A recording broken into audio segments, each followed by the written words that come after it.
Hola oyentes de Radio Sefarad, volvemos a encontrarnos con la historia en este programa Milim con Alicia Benmergui, hablando de las diásporas y ahora ya en estas últimas entregas también del sueño del sionismo moderno que cada vez empieza a ser más realista. ¿Qué tal, Alicia?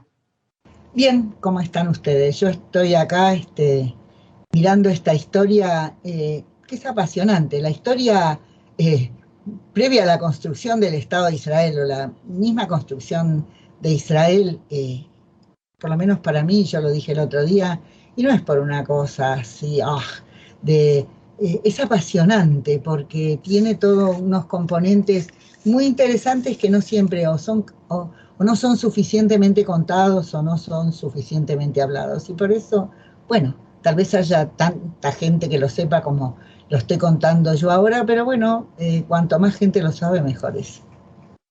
Bueno, y hoy vamos a hablar de un personaje que todo el mundo ha oído hablar, porque se ha oído hablar del sionismo, ha oído hablar de Theodor Herzl, pero en esta historia no solamente hay pasión, sino también paradojas, porque Herzl provenía del círculo judío casi más asimilado dentro de la sociedad vienesa, ¿no? Absolutamente, él era un judío. No es el único, eso hay que entenderlo. Hay una Europa de fin de siglo y sobre todo en lo que es Alemania y de lo que es el imperio de lo que sí es el imperio austrohúngaro hasta que al final desaparece después de la Primera Guerra Mundial y son muy asimilados estos judíos. No quieren parecerse ni quieren, les costó mucho el tema de la emancipación y no se quieren parecer a lo que ellos consideran judíos atrasados e ignorantes, que son los judíos polacos o la gran masa de judíos que viven en la zona de residencia. Los ven, hay toda una cuestión con el tema del hasidismo. Hay muchos problemas y esta gente los mira despectivamente, los mira desde otro lugar. Y son liberales, tienen su pensamiento puesto en otro lugar. Y además el tema, también acá hay una cuestión económica. Herzl, a pesar de que se crió ahí en Budapest, porque el padre de él era húngaro, y la historia dice que el padre de él fue el único que se quedó permaneciendo dentro de la religiosidad judía, porque los otros dos hermanos, los dos tíos de Herzl vendrían a ser, no. Y ciertamente en estas cosas que uno se la pasa leyendo y revisando, y eso es lo que tiene de fascinante la historia, cuenta cómo el padre de Herzl estudió con un rabino sionista que estaba relacionado con rabinos sionistas, porque hay que también entender, y eso es muy importante porque muchos judíos no lo saben, muchos judíos en la actualidad creen que todos los religiosos o la ortodoxia fue antisionista, y eso tampoco es así. Así que yo no sé si estaba relacionado con alguien que fue amigo de Alcalay, eso no lo tengo tan claro, o tal vez estuvo con Alcalay, que era rumano y que era también sefaradí. Pero bueno, son historias bastante desconocidas y poco frecuentadas. Y lo que yo quiero decir es que, bueno, que él fue un muchacho de la alta burguesía judía, la madre de él era de origen alemán, y el padre de él, si bien no queda como un religioso, a pesar de que hizo su bar mitzvah, hizo todas las cosas como tenían que hacer los chicos judíos de su tiempo, no se apartó del judaísmo. Y la familia de la madre era del judaísmo alemán, eran muy refinados, eran muy adinerados y eran de un nivel muy superior culturalmente a la familia del padre. Pero también cuando se habla de la familia del padre hay que tener en cuenta algo.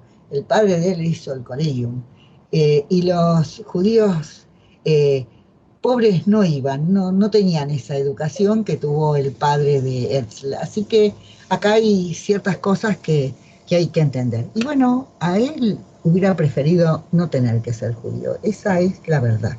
No era cómodo ser judío en esa época en Europa. Hubiera sido mucho mejor poder codearse con toda esa gente que a él le gustaba. Él tenía una gran admiración por el nacionalismo alemán, yo creo que una vez lo conté. Él tenía una gran admiración por la música alemana, por todas estas cosas, y cuando muere Wagner, él quiere rendirle homenaje en el colegio que en él estaba, y los compañeros de él, que eran de esas logias, lo echaron porque él era judío. A pesar de que él tenía unos modales impecables, vestía como un príncipe, y además quiero recalcar, porque al estar estudiando, al haber tenido que trabajar hace un tiempo con la historia de los judíos y el Imperio Otomano, creo que hay alguien que dijo que él tenía ascendencia sefaradí, porque los turcos otomanos hacían intercambio de poblaciones y trajeron judíos sefaradíes a vivir ahí en lo que era Budapest, en la zona de Hungría que ellos dominaron. Todo el tiempo hacían esto los turcos otomanos, de estos traslados de poblaciones. También lo hicieron en territorio que hoy en día es Israel.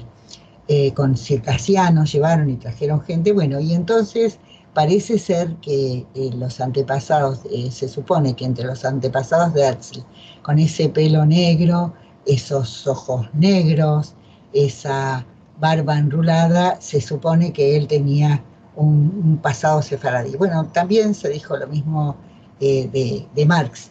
Y en esta cuestión, él era, yo creo que también una vez lo conté, que cuando él estaba ahí en Viena y entraba a los lugares donde estaba Freud con sus amigos judíos, porque si bien Freud fue muy grande y muy notable, los que siempre lo apoyaron y lo acompañaron fueron sus paisanos, los judíos vieneses, porque a él los vieneses lo despreciaron bastante, nada más ni nada menos que a Freud.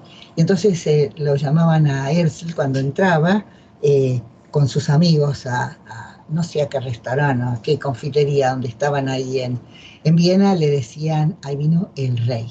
Tal era la postura y la dignidad del porte que tenía Herzl. Bueno, así que Herzl era un muchacho que no se asimiló, primero porque su familia formalmente era judía, eran formalmente judíos, como lo es mucha gente todavía hoy en día.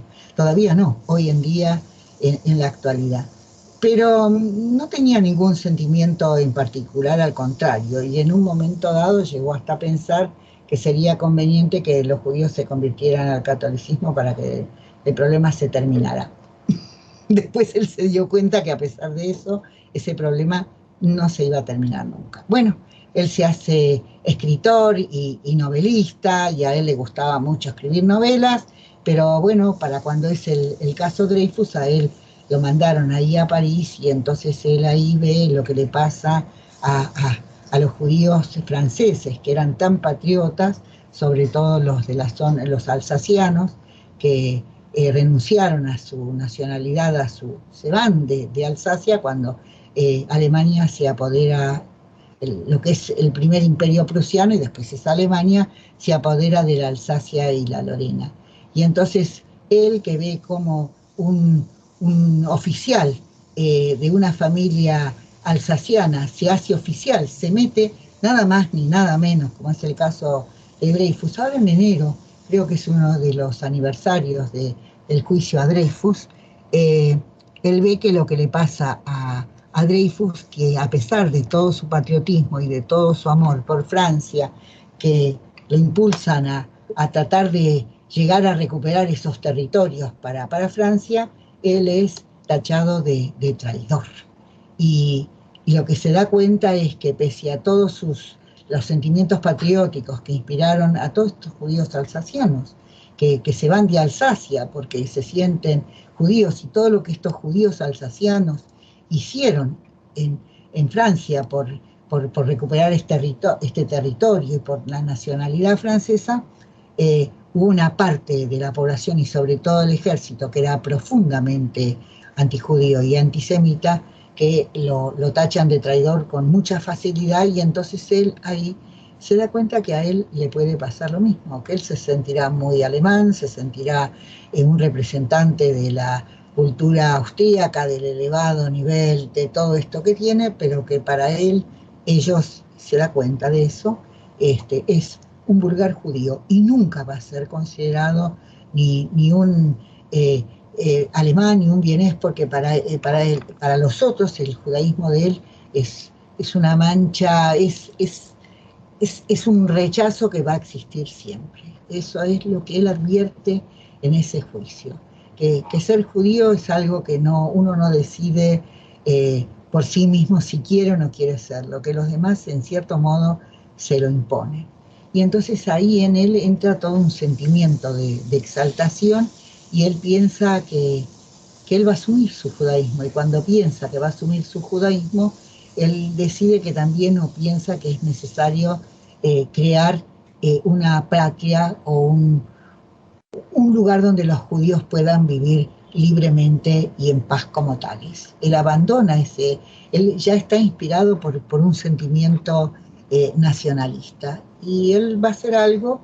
Hay un historiador que dice que lo que él en vez de ir a una consigna práctica o todo eso, él lo va a crear, se va a inspirar en esto: si lo creeréis, no solo será un sueño. Y bueno, de última, tal vez para la mayor parte de los judíos ese fue un sueño, poder vivir en paz y libremente como judíos, sin tener que renunciar a esa identidad, que es mucho más que una cuestión religiosa y cultural, y que nosotros lo sabemos, porque, no sé, yo siento que soy parte de ese judaísmo, que no tengo que complacer a nadie porque no les guste que yo sea judía. Yo soy. Simplemente, no estoy hablando en este caso de mí, así que vamos a continuar con esto. Y entonces ahí empiezan a pasar cosas muy curiosas, y de eso voy a escribir y voy a contar para que ustedes lo tengan también, de lo que pasa en este periodo previo a que se reúna el primer Congreso Sionista.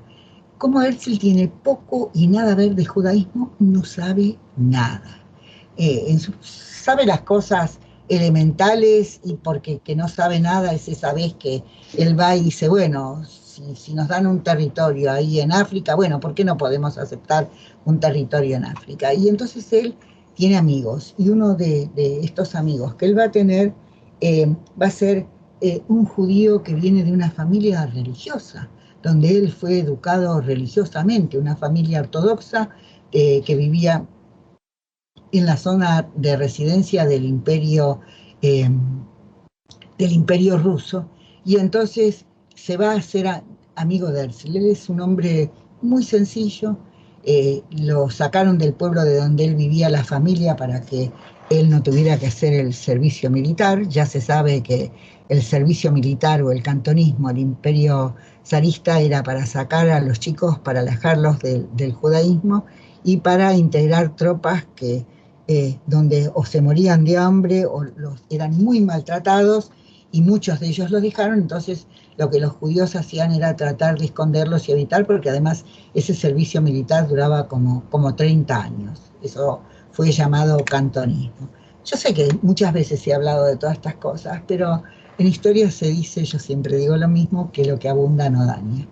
Y este chico que se va, que estudia en una yeshivá y todo eso, no va a tener una cultura secular importante. Es de esos judíos que hablaban yiddish, que comían, yo digo kasher, o kosher, que estaban apegados a su tradicional estilo de vida judía. Bueno, él se va a otro lugar, sigue estudiando como judío, pero a la vez él va conociendo a judíos seculares o no tan seculares. Uno de los rabinos con los que él estudió también era sionista.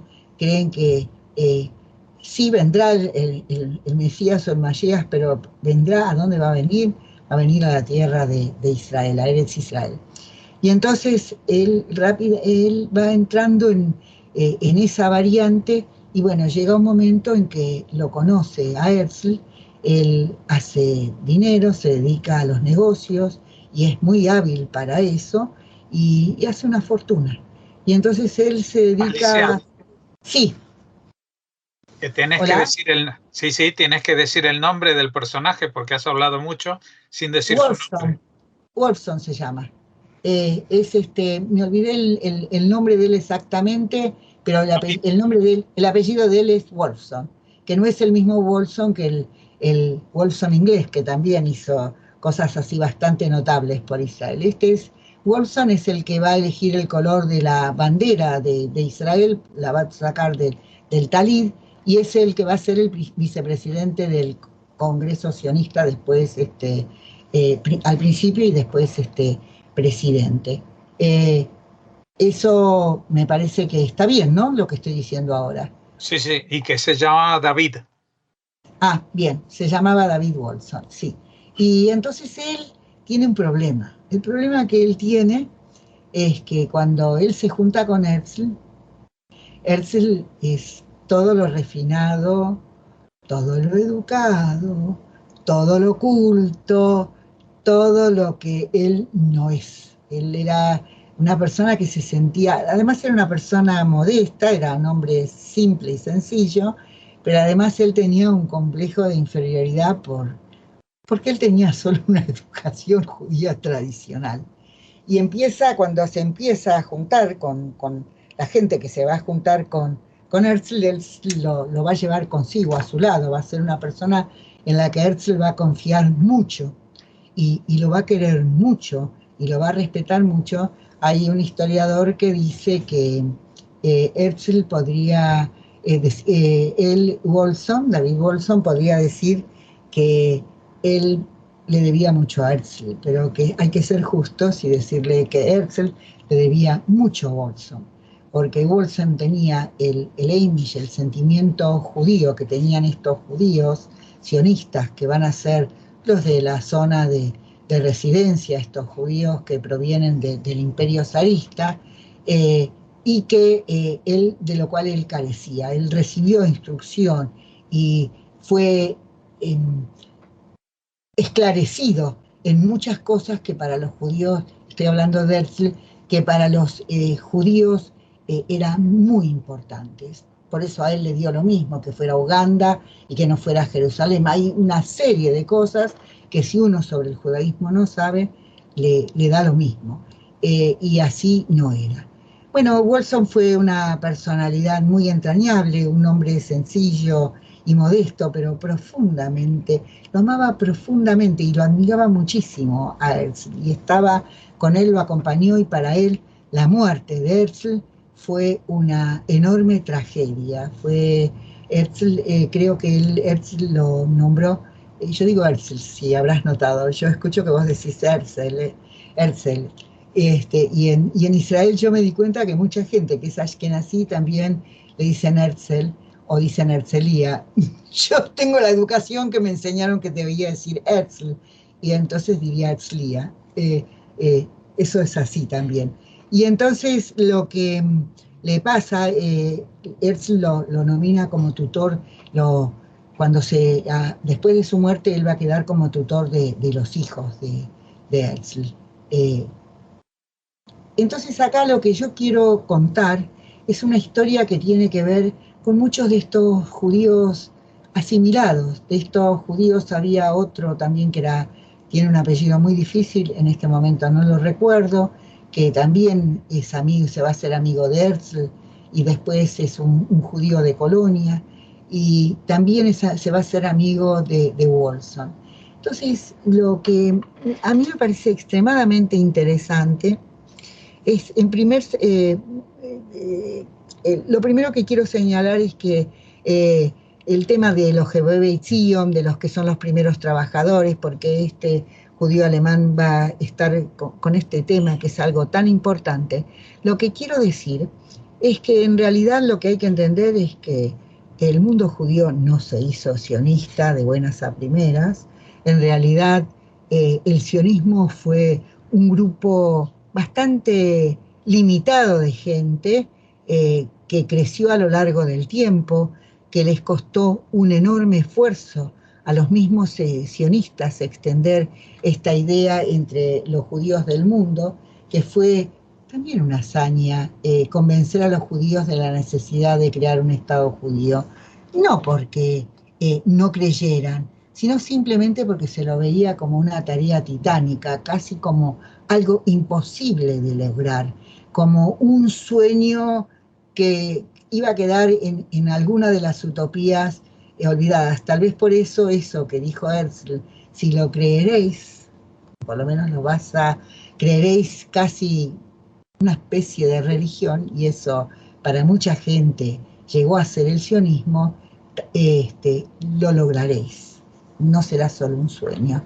Y bueno, eso es algo muy importante de destacar, porque si uno mira el judaísmo alemán, sobre todo en la primera parte del siglo XX, estamos hablando de la Alemania de Weimar y todo eso, los judíos eran muy asimilados, estaban convencidos de que Alemania era el lugar donde los judíos iban a lograr su educación y una vida mejor. Nadie fue capaz de prever que podía existir un personaje como Hitler, y que él iba a llevar detrás de él en un liderazgo increíble a una gran parte del pueblo alemán. Y eso pasó en muchos lugares. Había una mirada tal vez ingenua de muchos judíos, y yo creo que lo mismo le pasó a los judíos franceses, también les pasó a los judíos italianos, de creer que porque eran patriotas alemanes, patriotas franceses, patriotas italianos, a veces, ¿por qué no?, patriotas argentinos. Y el tema patriota a mí me parece que ya está un poco gastado. Iba a ser que ibas a ser aceptado y comprendido y tolerado. Tardíamente, porque ese no fue una creencia de los judíos alemanes solamente. Y bueno, entonces esta idea de los que fueron los pocos, un Gershom Scholem, de una familia tan asimilada como la de él se hace sionista y él cree en el sionismo, y se va a Israel y él logra crear y llegar a ser alguien en la Universidad Hebrea de Jerusalén. Son cosas muy sorprendentes en un periodo anterior al judaísmo, del judaísmo, antes de la creación del Estado de Israel, que se necesitó mucha convicción, mucha fortaleza para llevar a cabo la creación de un Estado judío. No sé, ¿querés que te comentemos algo más acerca de esto, Jorge? No, yo creo que ha quedado claro, y seguiremos hablando de estos temas en la próxima entrega, si te parece, dentro de 2 semanas, cuando nos volvamos a encontrar. Sí, cómo no, porque a mí lo que me parece que son importantes 2 cosas. En principio, señalar que para cuando se declara la independencia del Estado de Israel, ese país ya estaba constituido. Los judíos, como fuera, habían creado todas las instituciones necesarias para que Israel fuera un país. Digo por todos esos que dicen que Israel fue un regalo por el tema de la Shoah. No se equivoquen, eso no fue así. Y de toda la hazaña que representó toda esta gente, el otro día hablábamos de los sionistas prácticos, de este Barbour, que también fue uno de los presidentes o uno de los que estuvo en los congresos sionistas, de toda esta gente que tuvo la imaginación y la capacidad y el empeño y la tenacidad de creer que era posible crear un país de judíos, y de hecho lo hicieron. Así que bueno, si querés nos encontramos la próxima vez para seguir hablando de estos temas. Pues hasta entonces, muchas gracias.